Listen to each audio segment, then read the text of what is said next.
What is going on, guys? I'm Steve. Welcome back to the channel. Welcome back to another video. If it's your first time stopping by the channel, hit that subscribe button. Trust me, you won't regret it. If you're a returning subscriber, as always, guys, welcome back, and I do appreciate support.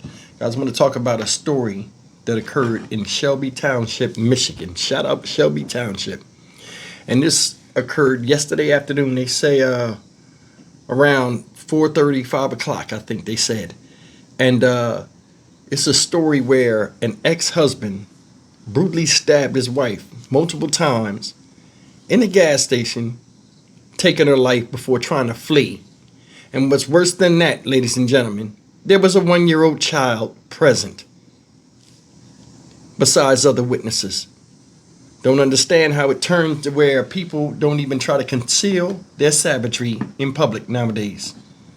And I want you guys to just take a look at this, and we'll come back and talk about it. We expect to learn more today about a Shelby Township murder. It happened at a gas station on Hall Road. Police have a woman's ex-husband in custody. J. Scott Smith has more. A startling act of violence stunned everyone here at this Meyer gas station, and it turned a quiet yet busy Sunday afternoon into an unfortunate crime scene. Yellow tape roped off the Meyer gas station here on Hall Road on Sunday evening after a horrifying act of violence left one woman dead and two families trying to make sense of it all. The incident happened around 5 p.m. on the border of Shelby Township and Sterling Heights, and while some details remain unavailable, what we do know is that a man and his ex-wife, who are both from Utica, got into an altercation inside of the gas station. It quickly and violently escalated as the woman was stabbed. The man fled, leaving the woman and their 1-year-old child behind, setting off a frantic scene along Hall Road. Nearly 24 Shelby Township police, as well as Macomb County Sheriff's deputies, flooded the parking lot, chasing after the man. A sheriff's deputy rushing to the scene ended up skidding off Hall Road and into a small pond in a median. The man was eventually caught and taken into custody by sheriff's deputies. The woman, meanwhile, was rushed to the hospital, where she later died from her injuries. Neither person has been identified. The evidence markers and crime scene tape mark the aftermath of a horrific act of violence here at this Meyer gas station. Now, the Shelby Township police say that there is currently no threat to the public. Charges are pending on the man who they say committed this act of violence.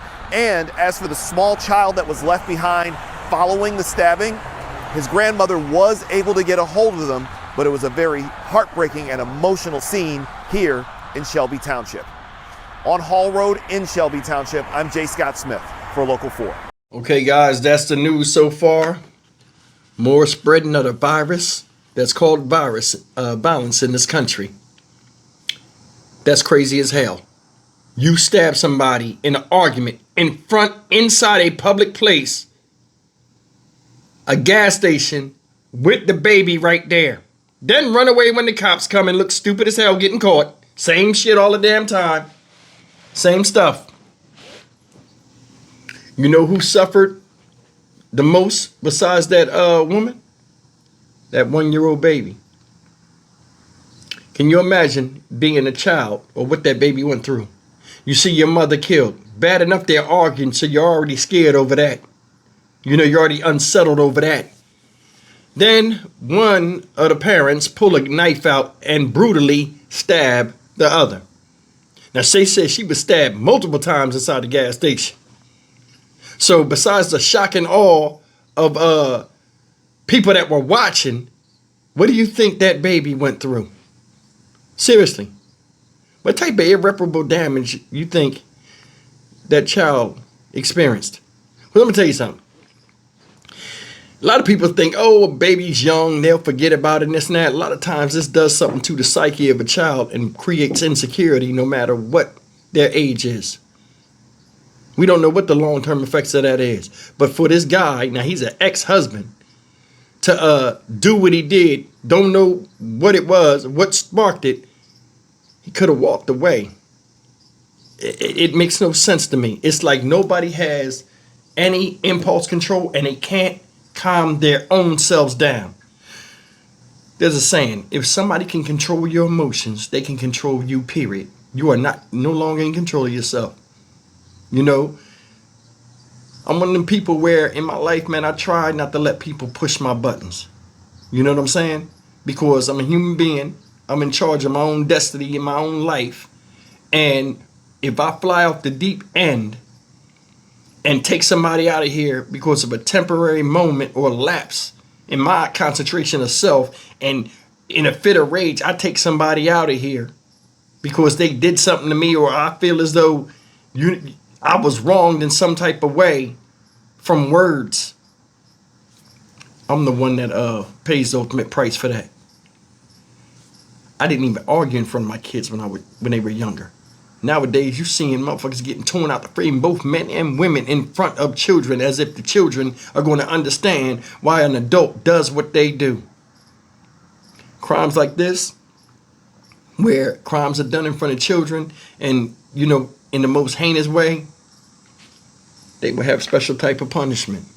For real. Not only did you ruin the life of that woman that you once loved, but you damaged the psyche of a child that was standing there, whether it's yours or not, and we don't know. Another thing is, why they don't never have no damn picture of these people? You know what I'm saying? Now, I know this is early in the investigation. They don't have a name. They don't have nothing.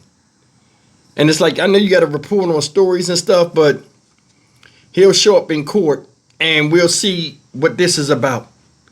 But either way, man, it's like people are unhinged out here. America is on fire with the virus called violence. That's hard to say. And it's like every day, at any given time, somebody is getting their ass tore up in this country. This is like at an all-time high. It's like every day you can pick a story, and then the next story is worse than that. There's a story I'm waiting to talk about later on today, when more information comes out this morning. Out there in Philly, a 13-year-old boy was shot in the head. Shot in the head on his way to school. What's messing with that? We live in times now where it's almost commonplace to do great bodily harm to somebody that just gives you an ounce of anger. I'm going to tell you, I'm going to go out on a limb and I'm going to tell you this. The fall of America will be the violence that's happening. It will be the fall. Seriously. The way this violence is going unchecked and real punishment don't come with these real crimes, this is going to be the downfall of this country. Mark my words. I'm Stock Market Steve for the Dynamic Reason channel. As always, like, comment, share, and subscribe. A lot of times when people do crimes like this, I try to put myself in the mindset of, the person that does this type of stuff, and try to, figure out why somebody would do this or what would bring somebody to this point. No matter what that was, I still can't fathom killing a mother in front of a child, or a woman in front of a child, or somebody in front of a child. It's crazy. See you in the next video. Take care.